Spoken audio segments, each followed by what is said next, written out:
So I'm joined with James, and today we're going to be talking about how to grow a dental practice. I think we should probably start off with potentially new dental practices, and we can then deep dive into, like, let's say, more established businesses. But let's say you're starting off, potentially you've franchised. Let's say you've got a dental practice in South Florida, and now you want to open up a new one in Orlando. How would you go about doing that? So if you're looking at how to grow a dentist company, then the first thing I would look to try and start setting up is making sure I've got a website. Yep. So having the website and then doing SEO to the website. So with regards to search engine optimization, I would want to be ranking in Google, Bing, and also, if I can, if I've got any videos, ranking certain videos in YouTube as well. Yep. So videos could be either of the actual dental practice itself, showing the facility, showing the cleanliness and stuff like that. It could be of certain testimonials from clients saying what an amazing job if they did teeth implants and stuff like that. I try and get all that. Teeth whitening before and after photos if they do teeth whitening. Videos before and after of teeth whitening and stuff. All the different products and services that they do within their dental practice, I want to be trying to promote everywhere I possibly can online. Yep. So SEO, I would start with as being the number one thing that I'd be looking to try to do, not just for generating leads, but for brand building, making certain that you've got those tests. Because if I'm looking to have a new set of teeth, I'm going to be doing my research and I want to see previous jobs, case studies, and testimonials. Even with Invisalign probably in the UK it costs about £3,500. In the US it's probably about $4,500-5,000, depending on the state and stuff like that. We're talking averages here, but even Invisalign, it's quite a big decision on somebody's life. And if you don't have the trust factors, if you've not got that social media presence, if you've not got the before and afters, if you don't have any video testimonials and case studies, then at the end of the day, they're probably going to go with one of your competitors that does have all of that. Yeah. I think the next part then as well is if you are spending a lot of money on photography or videography within the business, on brand building, you want to also be leveraging the money that you've spent on them images and videos for social media. Yep. Posting all the time. Posting, whether it's in LinkedIn, on Twitter, on Facebook, on Instagram, pinning anything that you've done on Pinterest, being omnipresent everywhere. That again, if someone is just looking at your social media account, that they go, yeah, I can trust this company. This is a company that I want to have my Invisalign braces done with, or teeth whitening kits done with.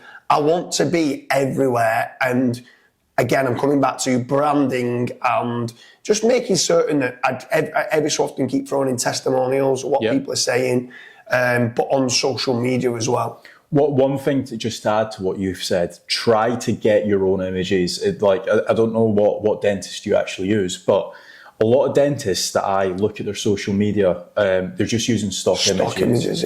And I don't know what your thoughts are, but as somebody that's been trained up, especially in the digital marketing world, I look at them and I'm like, I don't trust that company. Yeah. I don't know if that's just my fault. No, I completely agree. I mean, a lot of times you can tell it is an actor or stock image. Yeah.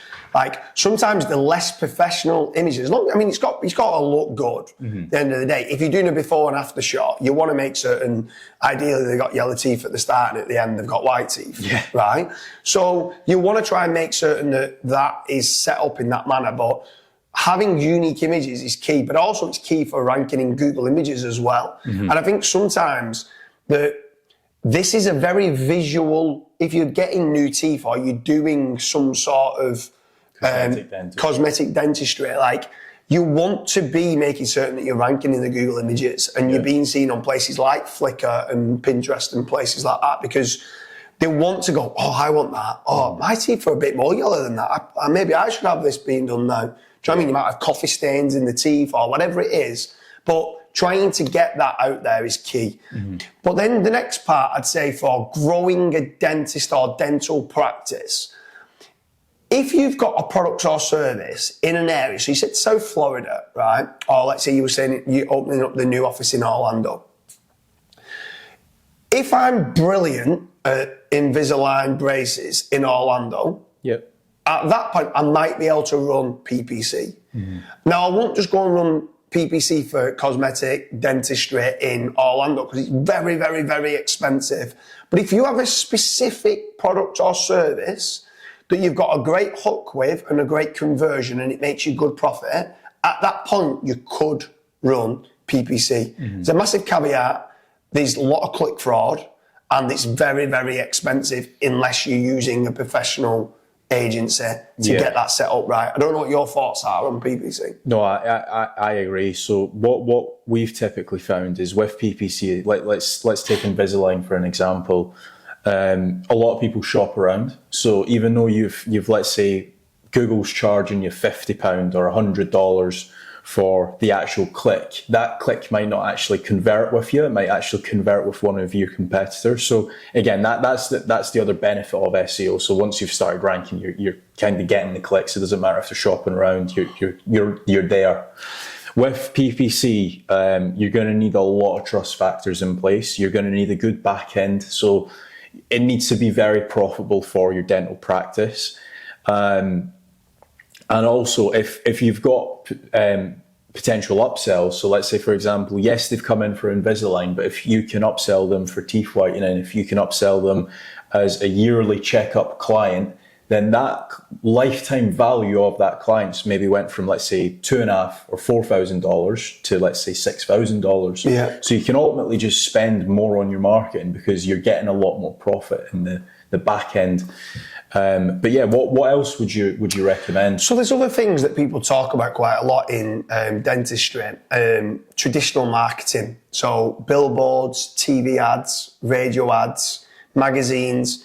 Now, if I'm being honest, I hate doing this. And the reason why I hate doing it is because there's no tracking of conversion rate optimization. There's no tracking on, was it that billboard that got me this inquiry, which led to this profit? Yeah. So it's so difficult for someone to turn around and put a return on investment value on traditional marketing. I'm not saying it doesn't work. It does work well at times. However, I feel there's much better ways now of spending that money. Run Facebook ads and target a certain demographic. You can go into Orlando and say within 50 miles of Orlando. Yep. You can target a specific, you might start realizing that some of the work that you do caters more towards females. So a billboard just caters to everyone that drives past it, where Facebook ads, you could say, okay, I'm realizing that teenagers don't have the money to have implants or don't need it. It's 30 to 60-year-olds, female, within 50 miles of Orlando, and you can put all them filters in place, right? So there's a lot of different filters and stuff like that you can do via social media advertising, which can work well, but also via your SEO strategies, you can be making certain that you're targeting the towns or Orlando as the major city, specifically the products and stuff of what you want to sell. So for me, I'm not a big fan of traditional marketing. And do you know what? Over in the US, I think every business owner wants to be an entrepreneur and they feel that they have to have a big billboard of their picture being on there. And I'm like, but are you tracking return on investment? And as a business mentor or a fractional CMO, at times I'm like, I would take that money and I would then spend it more wisely in other areas. Yeah, definitely. A few other things that you can actually do, and this works well. So a lot of dental practices, they want families. And in the US, you can actually sponsor like kids' baseball games or kids' soccer games and football games and stuff like that. So that's a good way of getting in front of the parents. Yeah. I spoke about this on my YouTube channel a couple of days ago. I remember when I was in high school, there was actually a dental practice that came in and they were like telling us how to like brush your teeth and what sweets you should avoid and what fruits and stuff like that you should eat you could do something like that. I personally don't think that works as well because you're in front of the kids. They're not the actual decision makers. But again, you can test that out. And another strategy that works very well is influencer marketing. So, for example, you can get some B-list celebrities in Orlando or wherever you're located, get them in, get some free teeth whitening done, and in return, they essentially repost your work on their social media following. And because they are actually located within that area, that might be actually presented to, let's say, 4,000 or 5,000 people within Orlando or Miami or wherever, and then they will essentially inquire with you. So that's another strategy. That's another good strategy. I mean, another one is lead generation companies. Yep. So over at fatrank.com, you could apply to try cosmetic dentistry. They only generally deal with the high-end type services, so like implants and stuff like that, or if it is cosmetic dentistry, that type of work as opposed to just checkups and stuff. Yeah. But if they do qualify, they do get a no-risk supply of inquiries that come through. But then also, talk to me a little bit, because you've been working a lot in the dental practice. You are Mr. Dental Practice Growth Man, right? So obviously you kind of mark yourself as a fractional CMO, but you do a lot with dentists and dental practices. Mm-hmm. So why don't you talk a little bit about yourself as being a consultant or a fractional CMO where you can go in and help. Dentists are very good at fixing teeth or making teeth look nice. That doesn't mean to say they're good at advertising and marketing. Every dentist should have some sort of freelance, fractional CMO or consultant that is helping them knowing where to spend the money. Because the amount of people that waste money on buying the wrong type of leads or using the wrong SEO agency and burning money, you may as well just go and get some money and set it on fire. Yeah. Right? Literally burning money.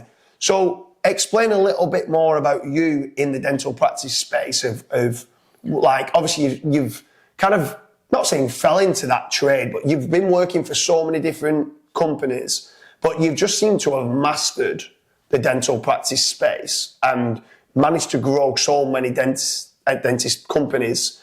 So can you talk a little bit more on that? So yeah, basically, we've both been doing SEO for many years now, growing businesses, investing into actual businesses. And one thing that I found was that dental practice owners, they are really good at their job. However, in university and college and stuff like that, they've not actually been trained up to actually advertise. They know how to do cosmetic dentistry. They know how to do Invisalign checkups. They're really good at what they do, but advertising just isn't their forte. And that's just come from me speaking to various dental practices over the years and stuff.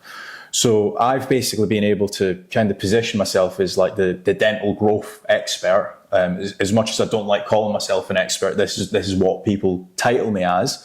And I can basically look at what they're advertising on, what they're spending on, and say to them like, hey, you're overspending on your PPC, or actually your PPC hasn't generated you any actual inquiries for your business. Why don't we switch that off and reallocate that budget to something that is working, whether that is social media posts, whether it's Facebook ads, whether it's SEO, whatever the case may be.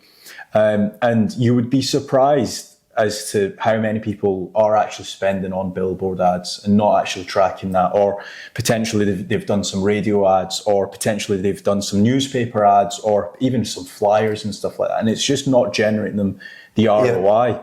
So I've basically come in and I can evaluate your business, and I could say, right, okay, we're spending $6,000 overall or 6K on advertising every single month.